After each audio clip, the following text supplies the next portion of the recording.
Salam sahabat Yes, bagaimana kabar saudara-saudara hari ini? Saya berdoa, saya berharap saudara-saudara dalam berkat, dalam kasih, dan dalam sukacita Kristus Yesus. Nah sahabat-sahabat Yesus, di sebuah desa ada seorang pertapa yang menjadi guru spiritualitas bagi warga kampung itu. Namanya adalah Guru Zen. Guru Zen ini menjadi seorang pertapa yang sering dimintai nasihat, bahkan juga dimintai doa-doanya bagi masyarakat sekampung ini. Dan Guru Zen ini terkenal karena menjadi tokoh spiritualitas bagi orang-orang di kampung ini. Sehingga ketika ada masalah, ada persoalan, orang-orang kampung ini biasanya selalu datang untuk minta didoakan dan juga mencari solusi. Nah, suatu ketika saudara-saudara, ada seorang gadis yang terlihat sangat kacau. Lalu hal itu disadari oleh orang tuanya. Kenapa? Kamu terlihat bingung, kamu terlihat murung, kamu terlihat gelisah. Kamu ada masalah apa? Gadis ini mengatakan, oh gak apa-apa kok, aku hanya capek aja. Oh ya sudah. 1 minggu berselang, kemudian orang tuanya melihat bahwa ternyata anak ini masih murung, anak ini masih lesu.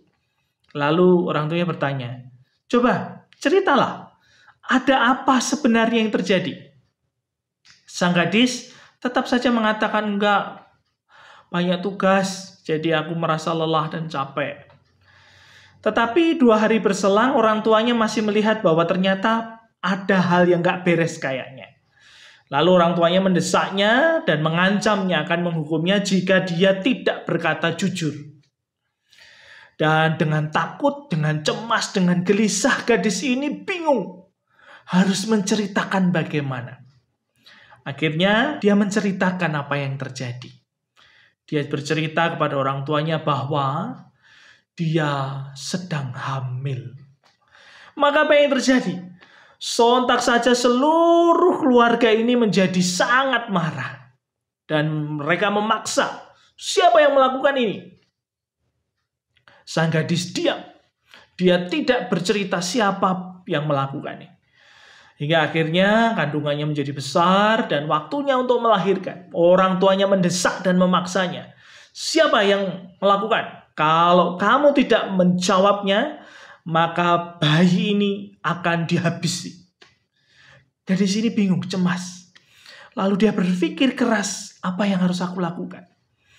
Dan dengan gemetar, dengan takut, dengan gelisah, dia menjawab bahwa yang melakukan itu adalah Guru Zen. Sontak saja keluarga ini menjadi lebih marah lagi. Orang tuanya mengumpulkan pemuda, masyarakat sekampungnya dikumpulkan. Mereka berbondong-bondong, beramai-ramai mendatangi Guru Zen di pertapaannya. Betul, waktu itu pertapaannya digedor luar biasa. Seluruh orang di tempat itu marah-marah. Cacian, makian, seruan diberikan semua kepada Guru Zen. Digedor-gedor, keluar. Dan ketika Guru Zen keluar dengan tenang, dia mengatakan, ada apa saudara-saudara? Jangan sok suci, jangan sok alim. Wah, banyak orang kemudian mencaci dia secara luar biasa. Dan anak yang sudah dilahirkan tadi diberikan kepadanya. Hasil bejatmu, kamu harus bertanggung jawab, harus mendidiknya dan memelihara anak ini. Jangan lagi menjadi guru spiritualitas di kampung kami. Singkat cerita, mereka mencaci, memaki, memarahi dengan luar biasa tanpa ampun sedikit pun. Apa yang kemudian dilakukan oleh Guru Zen? Guru Zen mengambil anak ini dan mengatakan, baiklah saudaraku, anak ini akan saya rawat.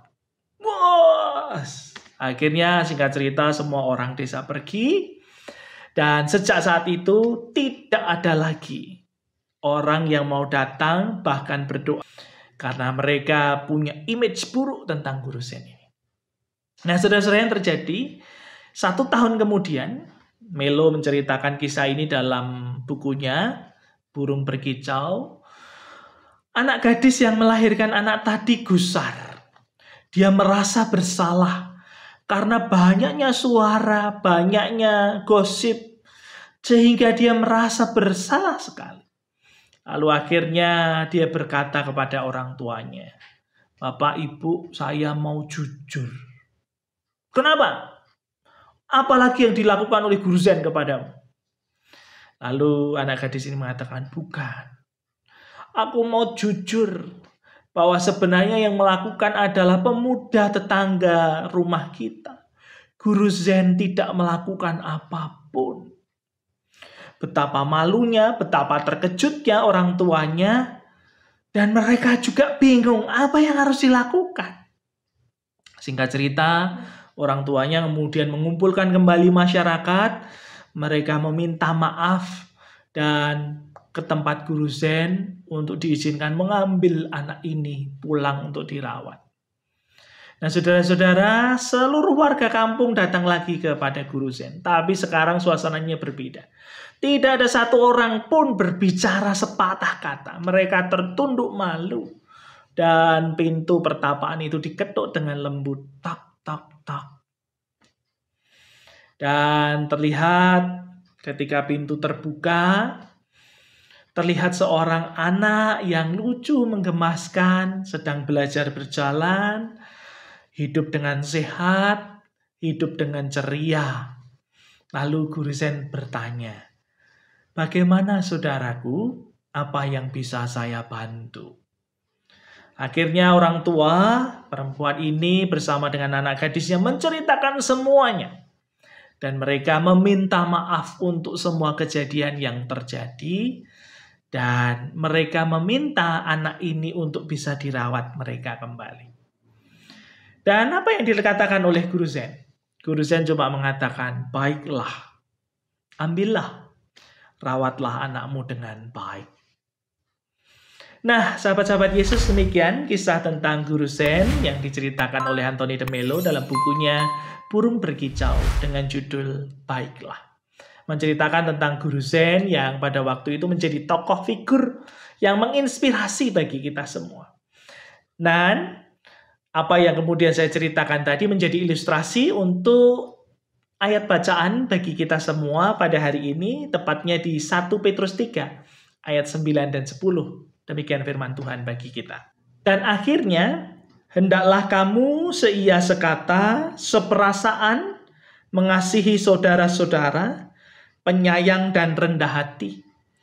Dan janganlah membalas kejahatan dengan kejahatan, atau caci maki dengan caci maki. Tetapi sebaliknya, hendaklah kamu memberkati, karena untuk itulah kamu dipanggil, yaitu untuk memperoleh berkat.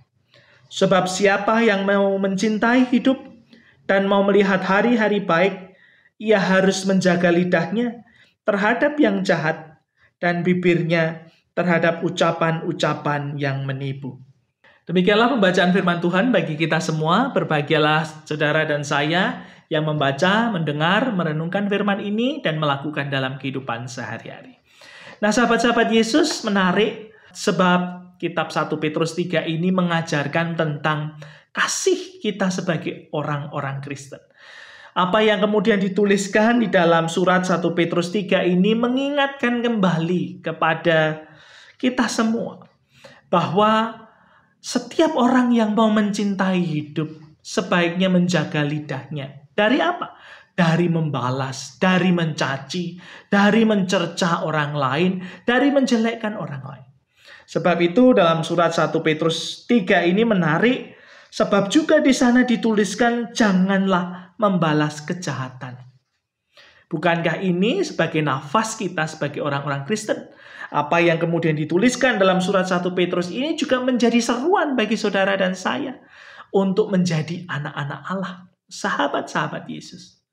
Nah, belajar dari kisah tentang guru Zen yang ditulis oleh Anthony de Mello, mungkin kita semua takjub, mungkin kita semua heran. Kok ada ya orang yang bisa sedemikian bijaksana, bahkan menjawabnya dengan baik, baiklah. Apakah saudara dan saya bisa ketika hal itu terjadi, ketika hal itu menjadi posisi kita yang paling sulit? Mungkin saudara dan saya pernah disalahkan oleh orang, karena mungkin orang lain punya perspektif yang berbeda, mungkin orang lain memandang secara berbeda.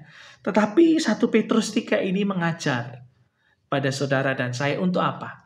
Jangan membalas. jangan mencaci, bahkan jangan mengucapkan kata-kata kotor, dan mari jaga lidah kita. Kenapa? Menarik sebab apa yang dituliskan oleh 1 Petrus 3 ayat yang ke-8 sampai dengan yang 10 tadi dituliskan dengan tema kasih dan damai. Nah, saudara-saudara, siapa yang bisa menentukan bahwa kita akan mengasihi orang lain? Siapa yang akan menentukan kehidupan kita dipenuhi oleh damai sejahtera? Bukan orang lain, bukan situasi, bukan kondisi, bukan keadaan. Tetapi yang menentukan adalah cinta Kristus, kasih Kristus, damai Kristus yang memenuhi hatimu di dalam kehidupan. Situasi mungkin bisa saja kacau. Orang yang datang kepadamu mungkin bisa saja datang dengan marah-marah dan cacian yang luar biasa. Tetapi mereka, situasi itu tidak pernah mengambil sedikit pun kasih Allah dan damai Allah yang sudah dinyatakan bagi saudara. Nah, karena itu saudara-saudara, 1 Petrus 3 mengingatkan, tenanglah, jangan dibalas.